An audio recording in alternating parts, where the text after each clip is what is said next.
رفقای گل، ما امروز اومدیم براتون قلیان درست کنیم. بله، سابسکرایب یادتون نره. تو رو خدا سابسکرایب کنید. هیچی سابسکرایبر ندارم و برو برویم سراغ کار که شروع کنیم. خب بچه، نیاز به اینا داریم: شیشه، چوب، آیرون و آب. یه بلاک خالی هم نیاز داریم. بلاک خالی، بله. بریم سراغ ساختش. ما اول با شیشه 10x10 میچینیم به این صورت. الان ما این خونه ویلیجرها اینجوری بس بریم بالا.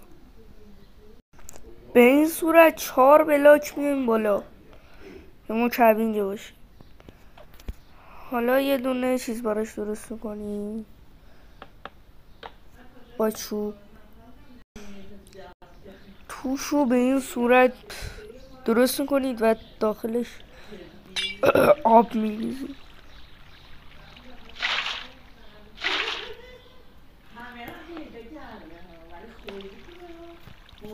خب الان بریم تنش رو درست کنیم با چوب.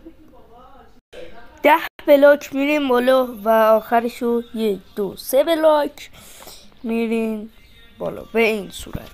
حالا وقتش سینیشو درست کنیم. خب بچه الان اینجوری شد. 1 بلاک پایین سینیش باشه و 2 بلاک بالا سینی. حالا بریم این چیزا رو درست کنیم به این صورت. حالا وقتش اینا بذاریم.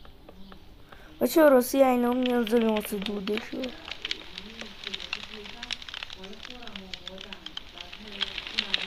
خب حالا بریم سوراخش رو ایجاد کنیم و یه تزییناتی بزنیم. این از تزییناتش. حالا وقتش بریم که خواهدشون نیش گذاشتیم. این چیزا رو هم گذاشتیم و نتیجه کارمون شد این. پس این بغلش یادمون رفت.